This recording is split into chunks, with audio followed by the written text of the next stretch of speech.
It was like receiving an obituary for our marriage, casually left on the kitchen counter, half hidden beneath a coffee mug, as though I wouldn't notice. The divorce papers were pristine, untouched by hesitation. She didn't flinch when I picked them up. No argument, no explanation, just quiet, calculated abandonment, delivered with the flick of a pen. I didn't need to ask her why. I already knew. I'd seen him, the man with the plastic charm and idle hands, the kind who lives off the energy and efforts of others, the very kind of man I had once protected her from.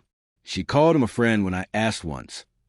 Only once, laughing as if my suspicion was absurd. She played the part well, planting seeds of doubt in me while keeping her lies watered. I pretended to believe her after that, let her think I was blind. But when I read that text, "He's working late again. Come over. Don't bring anything, especially clothes." Something inside me fractured.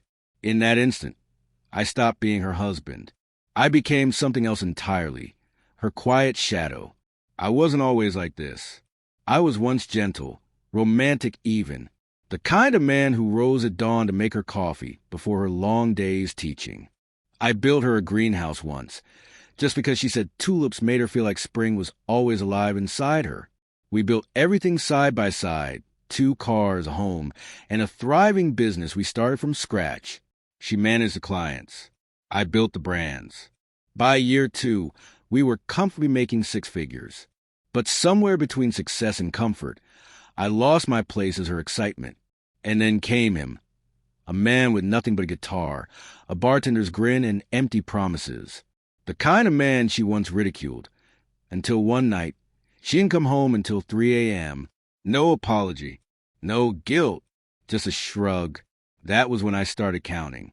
Minutes, patterns, lies. The night I found them together, I didn't storm in. I stood across the street, watching through his apartment window as her silhouette moved undressed behind his blinds. I didn't rage. I didn't weep. I memorized every detail. Then I walked home and opened a blank document on my laptop, titling it simply, Resignation Letter. I stopped asking where she was going. I started preparing. I quietly pulled my name from our shared business licenses, moved key clients into private contracts under my personal LLC, and shifted our largest client, Peterson & Wolf, into a separate exclusive deal. She never noticed.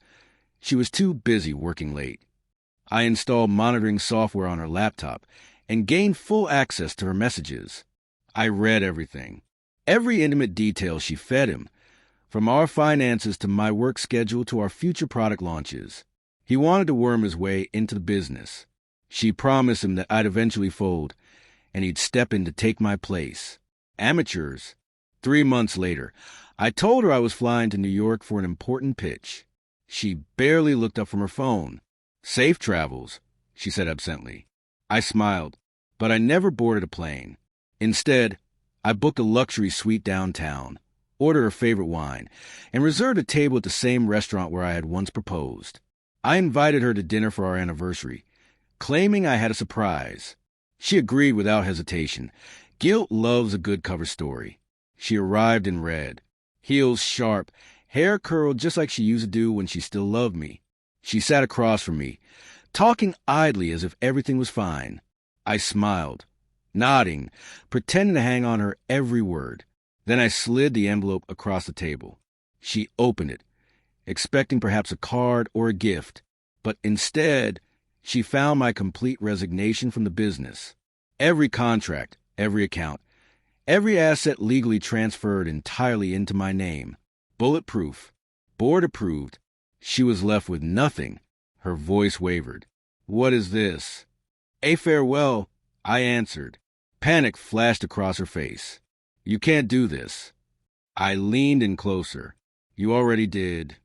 Then I handed her the final nail, printed screenshots of her chats with him, his plans to replace me, her calling me a cash cow with a forgettable face. Her hand trembled. She reached for her wine glass, trying to steady herself. I stood, tossing the house keys on the table. "Keep it. It's under his name now. I hope you enjoy his credit score." Tears welled up in her eyes, but it was far too late for regret. When I walked out, I didn't turn back. I left like a man who had just sold off his past for the price of peace. The next day, he messaged me, some pathetic legal threat. I forwarded him the non-disclosure agreement he'd unknowingly violated when he schemed to steal confidential business information. 5 years of ironclad clauses. Enough to bury him in litigation for decades. He never messaged again. Now I live quietly near the ocean. A smaller house. Fewer possessions. More silence.